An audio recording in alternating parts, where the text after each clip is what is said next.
Hey all.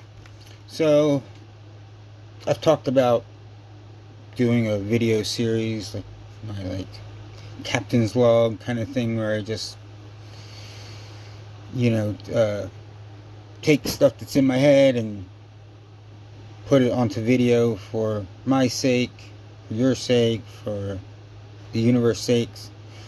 Um, and I thought, if I do these while I'm working, it will help me work as well, because it's just working by yourself for you know really long lengths of your day. It just kind of makes you nuts. So I feel like this will hopefully have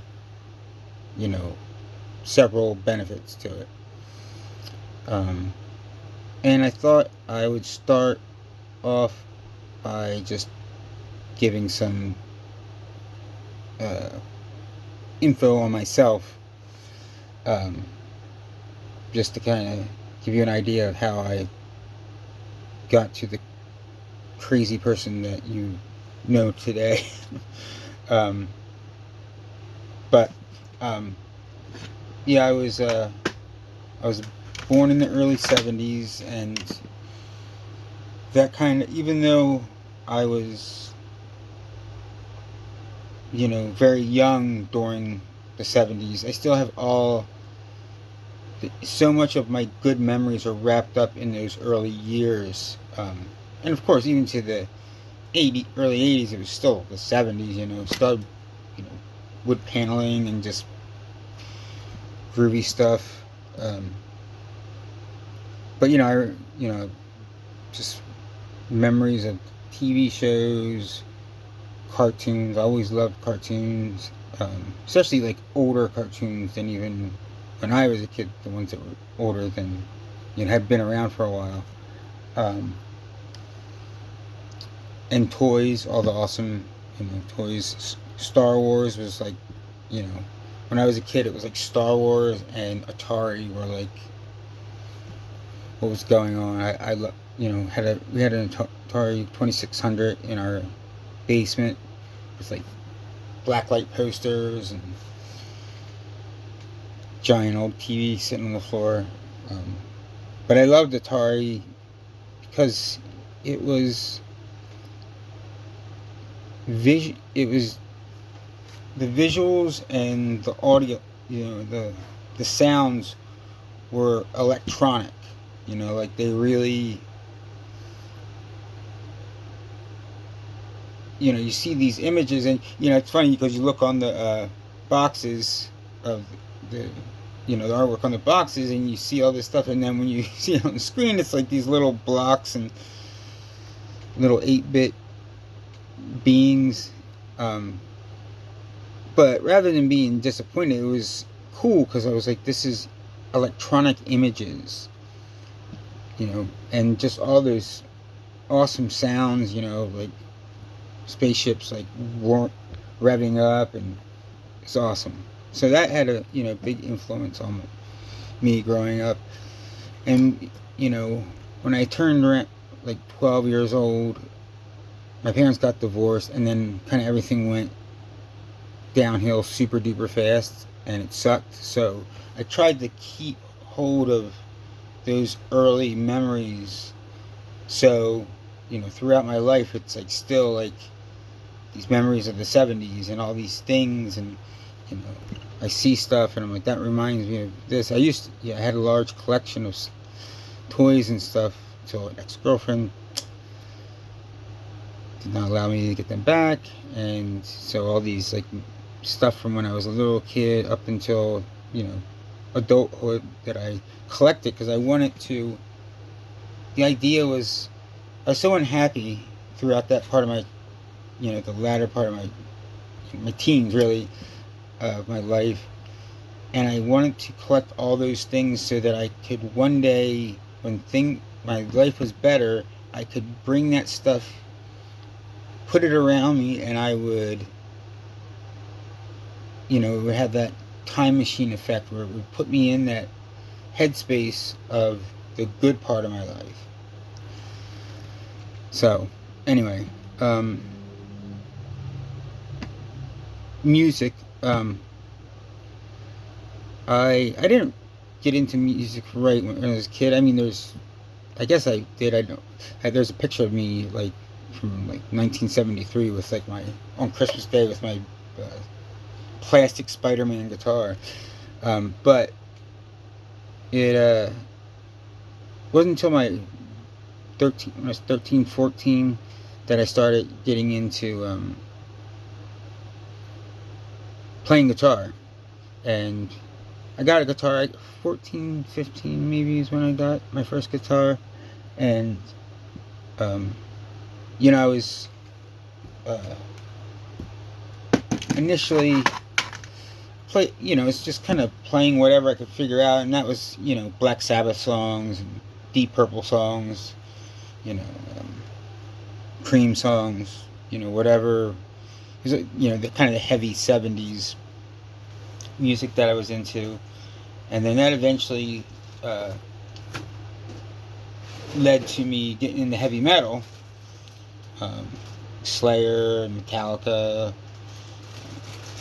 Anthrax, whatever, all that stuff I was really into, and I was trying to learn that, how to play those tunes too. I had a friend who was like, pretty amazing guitarist, and he would play these wild, like, metal runs, and, I kind of tried to make that happen. I never really had a band at that point in my playing. It wasn't until a little later on when I was like more into like indie rock or alternative rock, just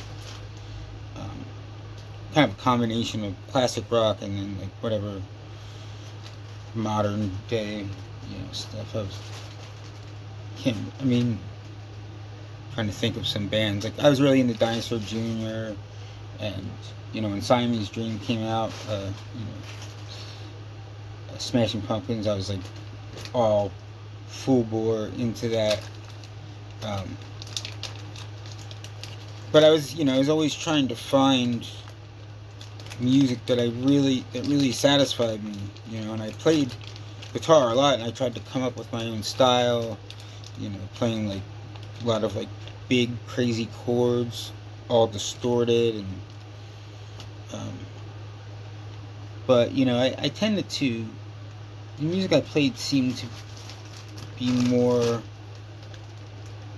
I felt like I was kind of sort of copying the music I liked too much.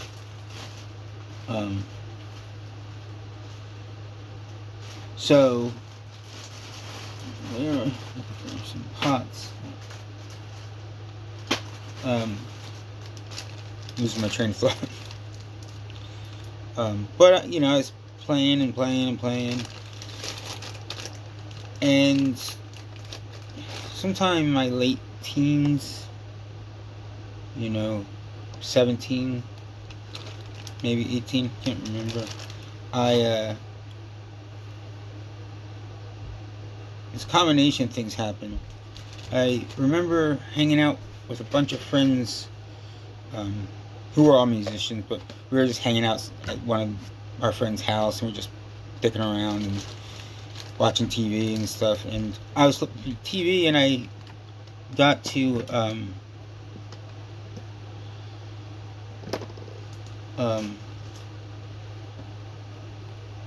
Forbidden Planet was on, and I was like, I always loved science fiction, especially early science fiction like that.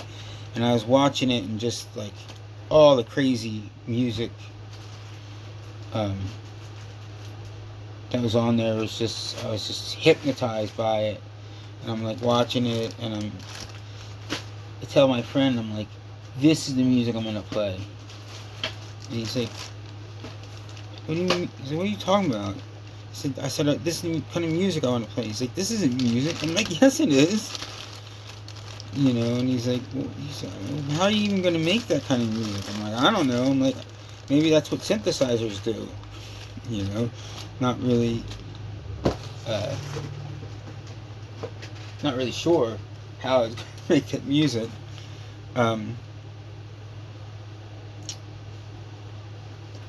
But that kind of, I kind of was messing around with like random electronics that I had, like from like record players to tape decks, and just hooking things up weird and trying to get sounds out of them. Um, and I started digging through the records, the dollar records in my local record store, and pulling out records that look cool and like, you know, or just whatever's written on it kind of sounded interesting, and I started picking up. I started finding all these awesome records. I got like the Dick Hyman Moog record. I found a Stockhausen record. I found Silver Apples of the Moon, Wild Bull, like all these amazing, you know, avant-garde classical records, along with like some Moog records that weren't really that, but I was just pulling it, you know, I would just dig and dig and dig and dig, and I just had all these records, and you know, I went to local college and looking for books on this kind of music and stuff, and I found this record, this book called How to Make Electronic Music, I think is called. And it was awesome. It, you know, showed you how to do all this tape manipulation, and I forget who I got a tape deck from, but I was like, kind of sent the word out that I needed a, you know, reel to reel, and I ended up with a couple different ones, and you know, they eventually all died because I destroyed them. But I started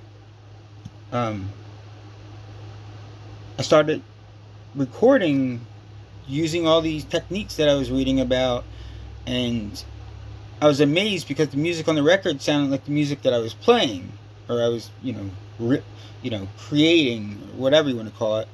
And I was just, you know, conventional music just left. Like, I just was like, I don't even care anymore. I'm like, this is all I care about. And I was like, I need to get an oscillator. I wanted to get the bits and pieces that you're supposed to have for, you know, making this music. And then the funny thing, I was working at that record store that I was talking about. I ended up working there. And it's funny because I remember talking to people about this, you know, the music I had discovered now. And I'm talking to people about electronic music. And of course, you know, I end up talking to all these people who they're talking about techno. You know, they're not talking about electronic music in my mind. I can't find this pot that I'm looking for.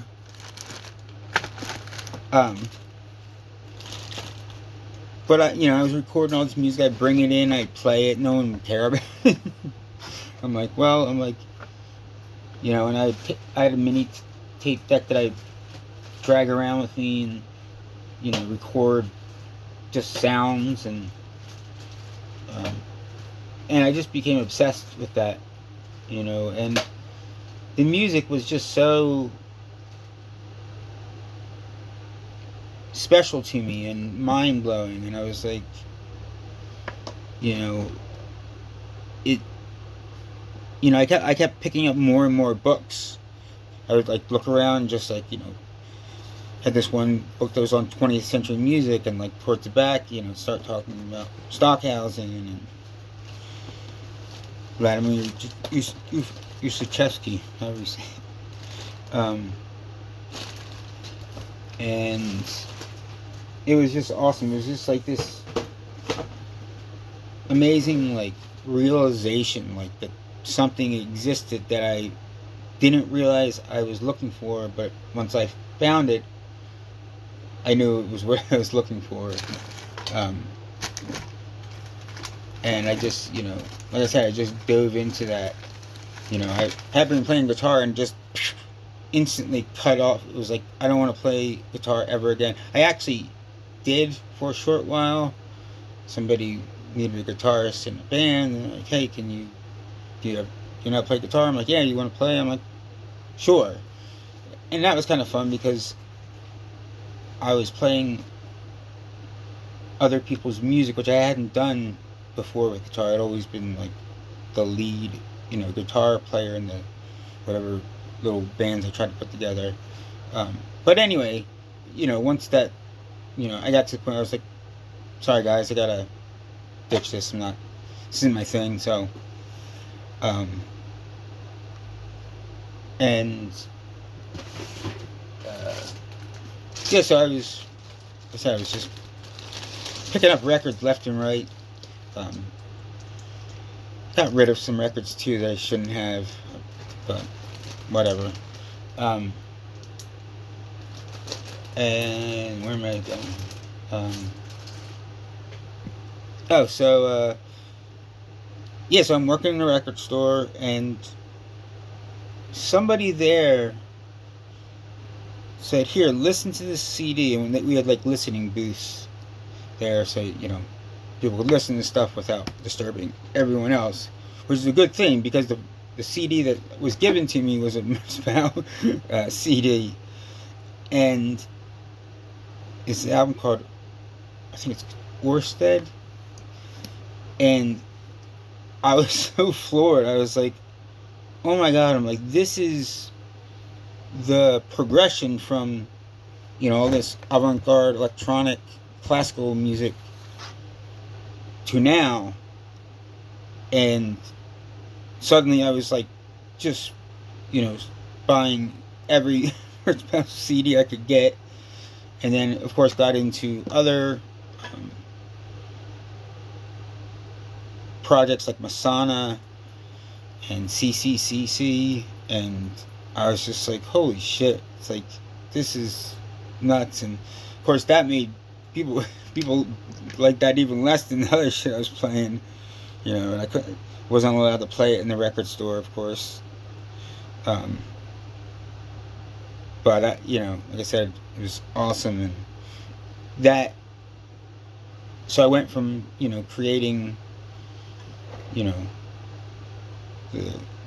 more like the the electronic classical music I was listening to this harsh noise, and that was kind of far up because I didn't really know yet how they were creating all this music, whether it was just cut ups or what. And I ended up doing mixer feedback without even realizing that's what all those guys were doing. So that was kind of far out when I finally realized it. Because I remember, it's funny too, because I remember trying to come up with I kept recording all these cassettes of it, and I was like, what do I call this? And I put like internal feedback system was like the no input mixer, what I called it at the time. So that was my thing for a long while. And, I never really did much. I was always so critical of my music that, I don't know, I never really put out anything. It's annoying, but from there, I met this dude that became like a really, like my best friend. Met him at the record store, and kind of he was into like a lot of indie rock music, and I was like, you gotta listen to, Black Sabbath and, Grand Funk Railroad. And he ended up, just going full bore into like the heavy psych scene, and we both got into that, and like all the Japanese bands, like the more psych bands that were coming out of Japan at the time, like Ghost and White Heaven, um, and so we started playing music, and he played guitar, but he didn't really know how to play guitar. He just, I mean, he did, really, he just didn't know how to play guitar. But in the end, how he played was so incredible, and so unhinged, and all improvised, and it was amazing. And I put together a little table of an oscillator, which I still have, a giant Hewlett Packard oscillator, through echo and filters and a bunch of pedals. And we started just jamming at my room. I was living back with my mom at the time, and we would just get get drunk and high and just play. Like, we just press record and start playing, and we would it was amazing, because we would do that. We'd record it, then we would go and drive around in like the middle of the night through all these like crazy, creepy backwoods roads where I lived, and we would listen to what we recorded, and we would be like totally freaked out by it, because it was the kind of thing when you're recording music like that, when your mind is being altered to some degree, and you're improvising, you have no idea really what the music is going to, what you're recording. It's not until after you listen to it, and then it doesn't sound like you. It doesn't sound like something that you actually did, because you don't remember these moments. And it was great, because we would have all these moments that would we would come together and hit the same note, out of nowheres, and it was just crazy. It was the most amazing music I had ever been a part of. It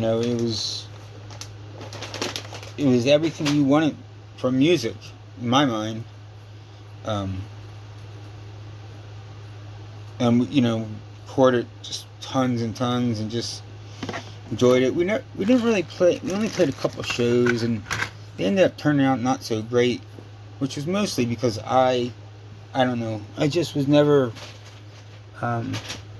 I've never been comfortable playing live. I just get nervous, and I overthink. It's not as much nervousness; it's just overthinking what I'm doing instead of just letting it go. But when you're playing in front of people, it's different than when you're jamming in the attic of an old house. But anyway, from there, I ended up getting married and moved to Philly, and I wasn't really stuck on any particular music at the time, but I ended up, I just hadn't played much music, I guess, really. But then I had a bass, and I decided to, pick it up and jam on it. And I had never really played bass, but I had always been such a huge fan of bass players like Jack Bruce and Mel Schenker and Tim Bogert, and so I started kind of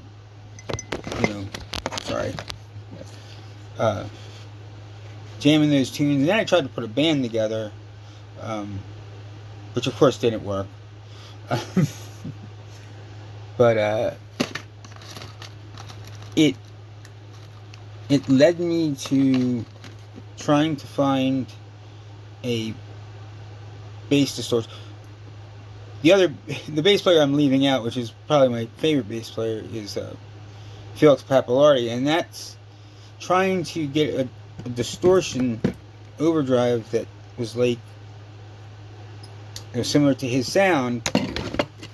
Led me to experimenting with modding pedals I had, and buying a bunch of pedals and getting rid of them because none of them did what I wanted them to do. And then I got a little bit more into things, looking up, online about you know, how distortion pedals worked, and you know, just getting a better understanding of that. And that became my new endeavor to, you know, create, to dive into musical electronics and see what I could do. You know, and at that point, I was trying to come up with a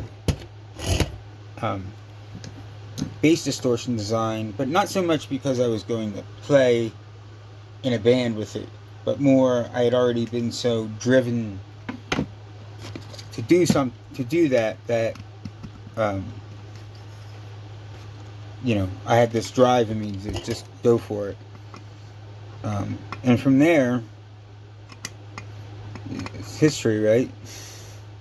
I started designing all these pedals that were, you know, distortion based, but one pedal would lead to another pedal that, you know, I used this idea from it, and then I combined it with this idea, and I just was like, you know, this is what I've always meant to do. Because when I was a kid, I was always in, I guess I left it out, I was always into electronics. Even though I never felt like I understood electronics all that well, besides just tinkering around with shit.